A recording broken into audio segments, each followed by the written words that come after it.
This is the Armstrong and Getty Show podcast.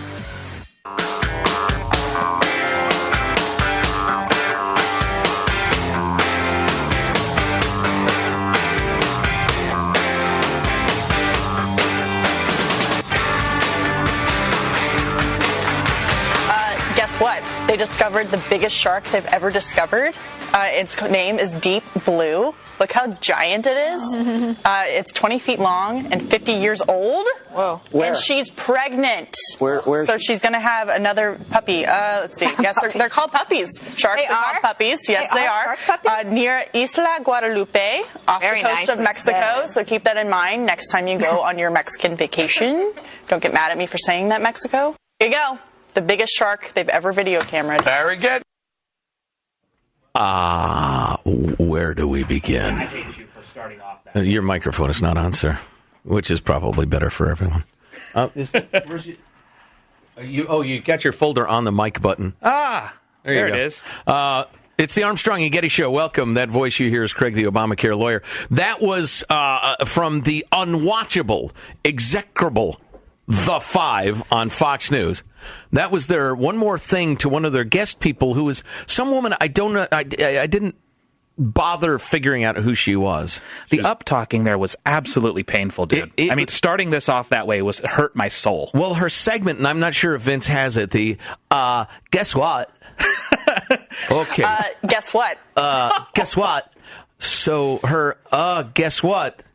Is they've discovered the biggest shark that's ever been discovered. Holy cats. I know that what's her name, who's on at 11 Pacific, used to be on the morning show. That Greta. Till she Gretchen. got too old. No, Gretchen Carlson. Gretchen. That's Yeah. for simpletons, but that's a show for simpletons. But listen to this clip again. And who is the intended target of this? Guess what? They discovered the biggest shark they've ever discovered. Its name is Deep Blue. Look how giant it is. It's 20 feet long and 50 years old. Whoa. Where? And she's pregnant. Where? So she's going to have another puppy. Let's see. Yes, they're called puppies. Sharks are called puppies. Yes, they are. Near Isla Guadalupe, off Very the coast nice of Mexico. there. So keep that in mind next time you go on your Mexican vacation. Wow. Don't get mad at me for saying that, Mexico. Here you go. The biggest shark they've ever video cameraed. Very good. Biggest shark they've ever video cameraed. They Isn't pulled that a amazing? tri-delt sorority girl out to do that. Oh, wow. And that's kind of hurtful to Tri-Delt sorority girls. Oh, man. That is not hitting the Fox demographic. Yeah, the normal and Fox from- demographic. And it was quite literally from that right into Brett Baer, taking apart the events of the day more skillfully than anybody else in the news With business commercials right now. about gold and Depends. Right, yeah, exactly. Well, what are you going to do? What the heck? Oh, God, that was so terrible. Guess what? We're going to talk Obamacare now? Guess what? They've discovered the biggest guess shark what? they've ever discovered. That's like Rodman. Guess what? Really? Really? Puppies? Giant shark puppies? Really? Oh, guess what? They're giant, and they really are called puppies. Sharks have puppies. So Craig Gottwalds joins us, affectionately known as Craig, the Obamacare lawyer. And there is some health care-ish news that's pretty interesting, and I teased it before the segment, but I know there's something you've recently come across that you're extra anxious to jabber about, and what would that be? Well, with respect to Obamacare, kind of a reset, just for the listeners, we've probably mentioned this before, but with Obamacare, you have a law that is 2,500 pages long. And then you have bureaucrats that get together and write regulations, and those regulations are currently between 30 and 40,000 pages. And if these regulations are as long as the regulations that came after Medicare and Medicaid, if they hold that same ratio, Right. we're looking at like 125,000 pages of regulations when Obamacare is finally done. Wow. So I happened to be pedaling through the smoky foothills of California last night and listening to a book on tape. This is Popular Economics by John Tamney. Great book. Highly recommend it. But the quote that Aren't you afraid cars are going to zoom up on you and kill you because you can't hear them coming? got the left ear open, the right ear listening. Very practical. I'm ambidextrous in the your ears. in the lobes. Whatever. Okay, I'm concerned for your safety. Go on. This quote I thought was fantastic, and he said, "The conceit of regulation is that bureaucrats of below average talent have the knowledge, insight, and skill to oversee the talented and to catch their errors before they do themselves." Right, except where those bureaucrats just purely want to bend the world to their will, but that's a different thing. He goes on, that's actually another chapter where he talks about how then they go back and forth, and they're just corrupt as they're trying to make more money. Right, yeah, of course. And as we've discussed many times on the show, and will many times again, the idea that that same group of bureaucrats, having realized that they have still failed to essentially map the entire extant world with their regulations. Yeah. They forgot about a couple of things. Or, people don't behave like that. Or, right. When people get hit with this rule, they'll actually change their behavior. And then they get back together in a room and spend another 6 months adjusting to what they've just realized.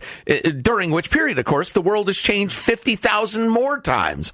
And so they're perpetually, wildly unrealistic or wildly behind. And in the world of Obamacare right now, that looks like 300 to 500 pages that get released every 2 to 3 weeks. It just keeps coming. 1,000 pages here, 1,000 pages there, and it just builds.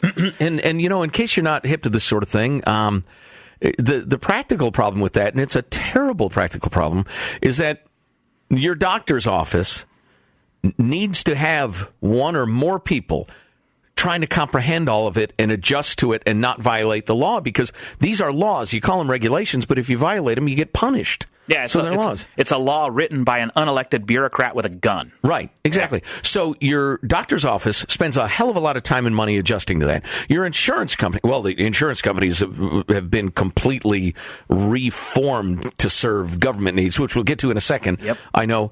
And your company is now spending an enormous amount of time and money trying not to run afoul of those hundreds and hundreds of pages of regulations.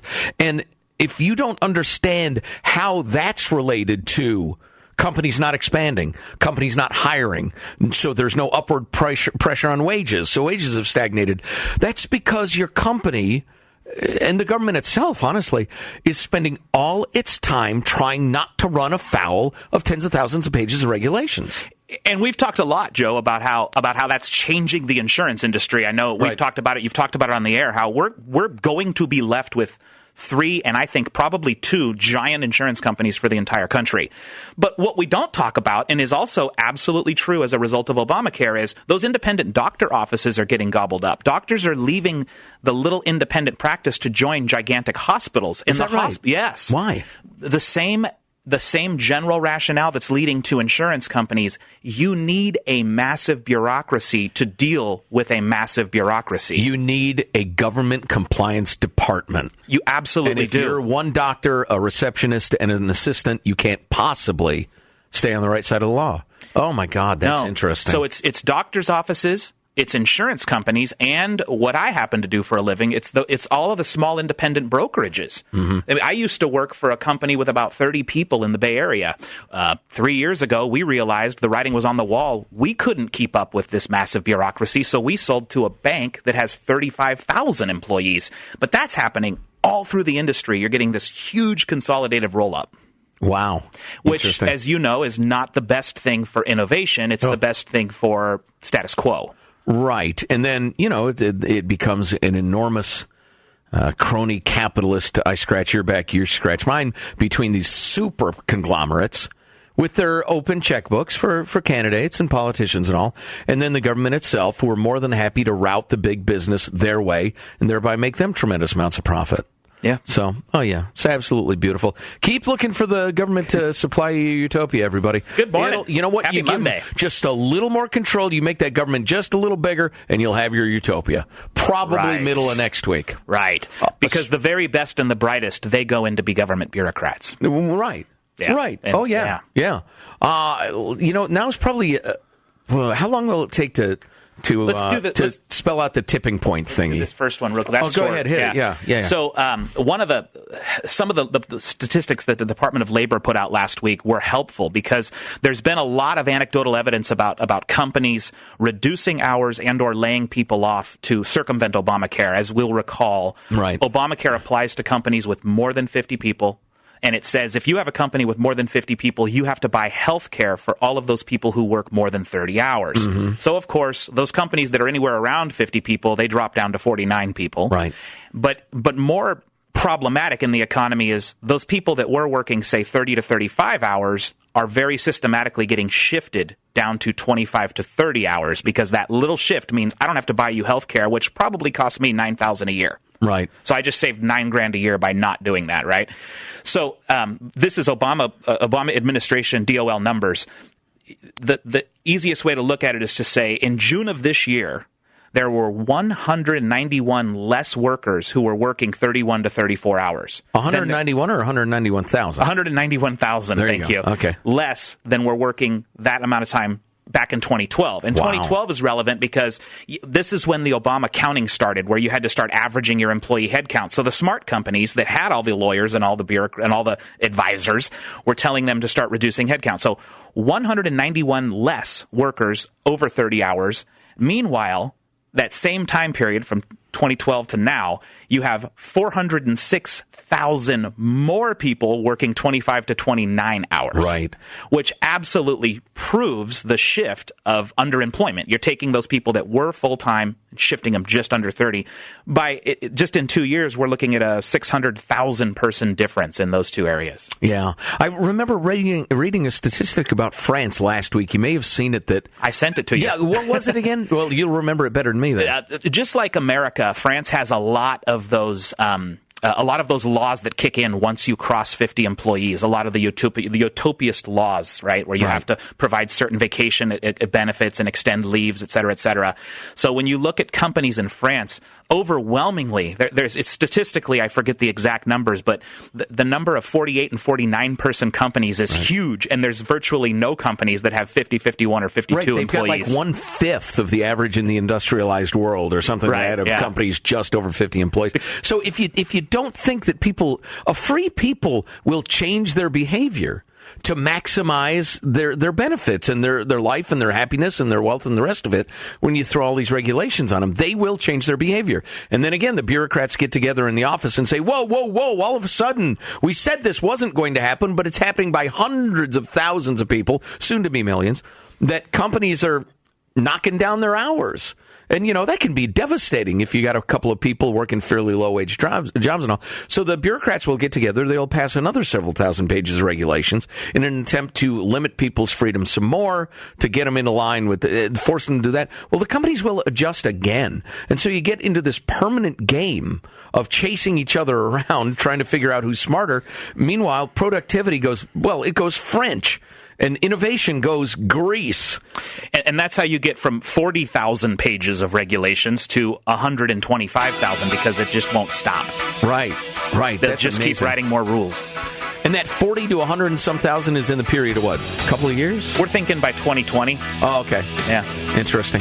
All right, more to come. Similar topics.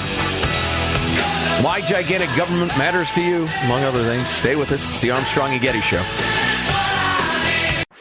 You're listening to the Armstrong and Getty Show podcast, presented by Talk 910. For more Armstrong and Getty, go to talk910.com.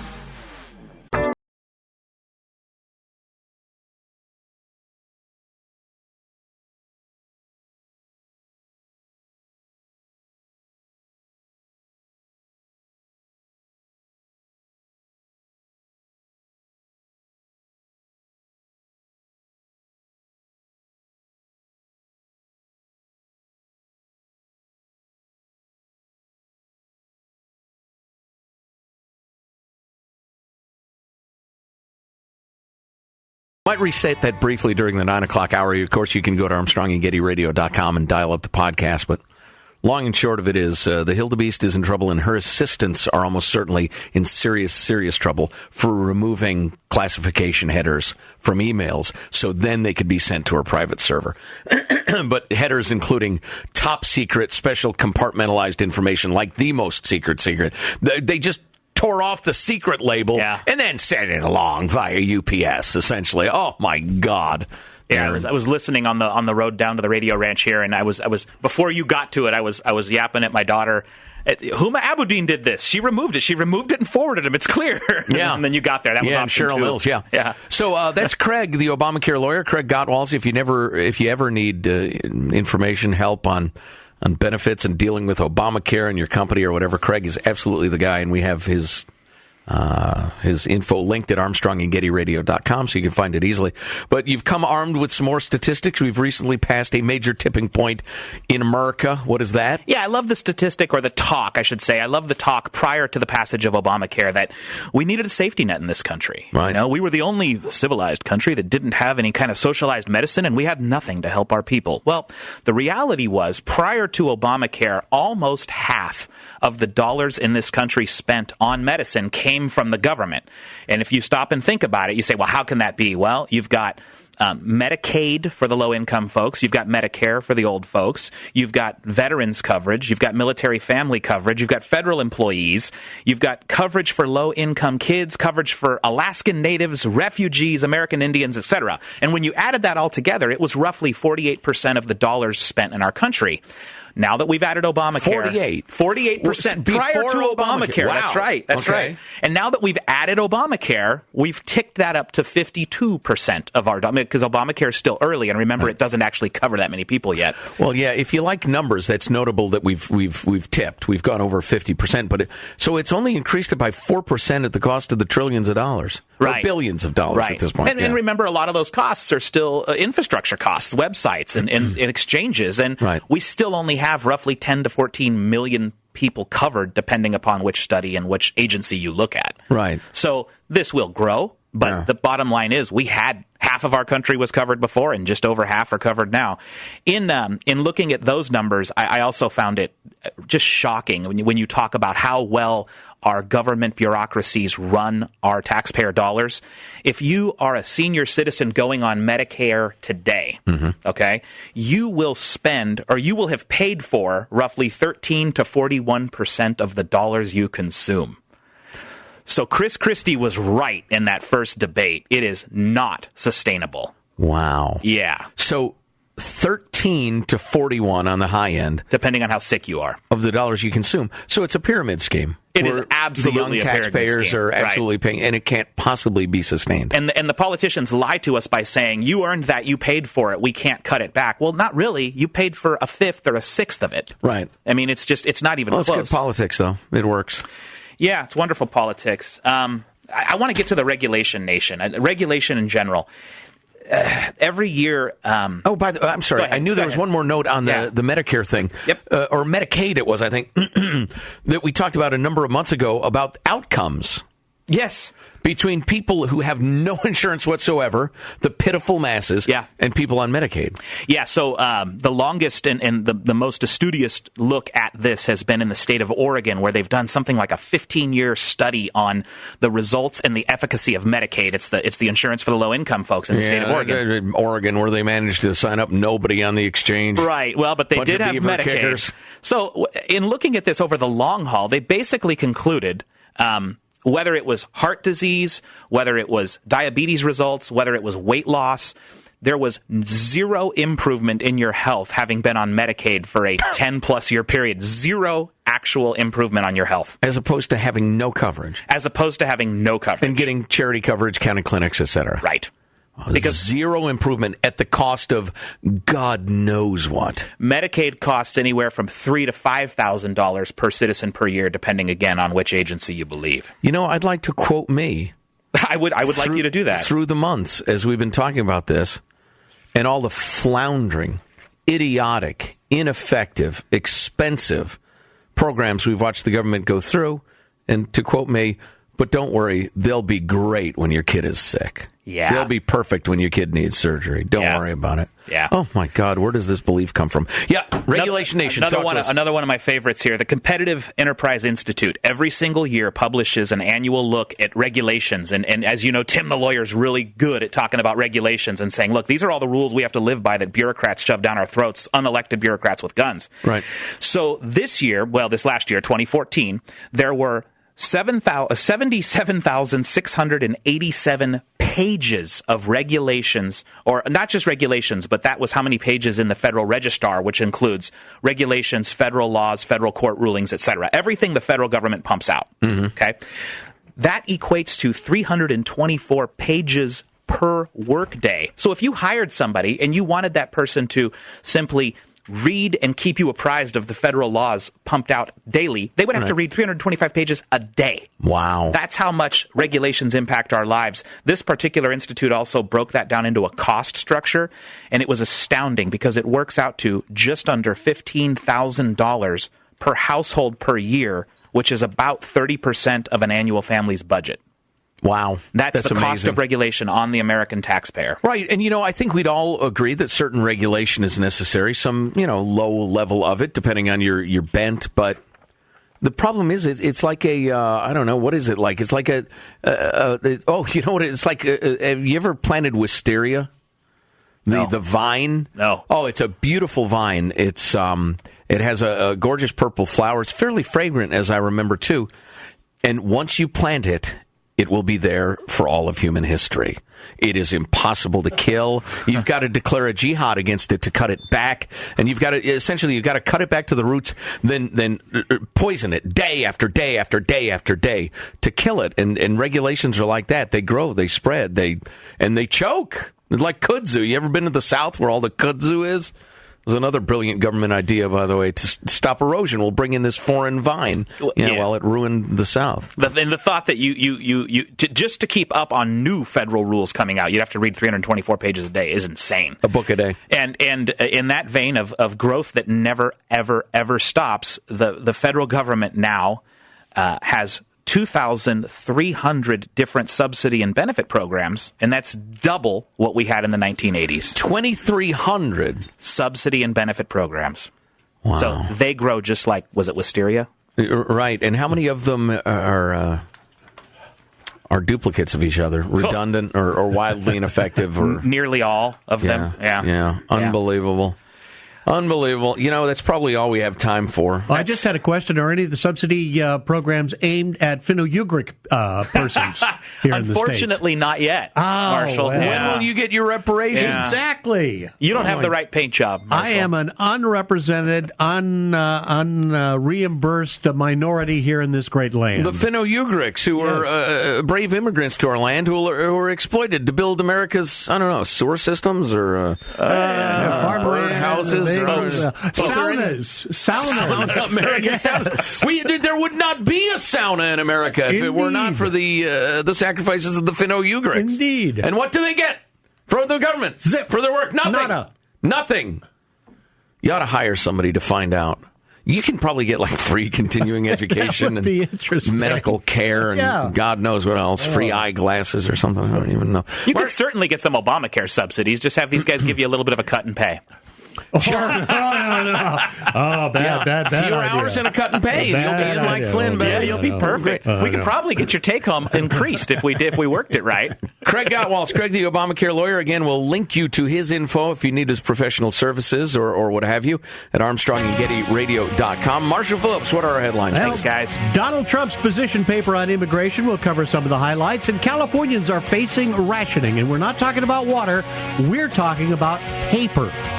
Californians' use of certain types of paper now being rationed. Probably the rolling papers. Because all the dopers are doping. When people are doing paperwork, those kind of papers? That's right, paperwork, a new euphemism for rolling a fatty. All right, stay tuned for Marshall's news and much more. It's the Armstrong and Getty Show.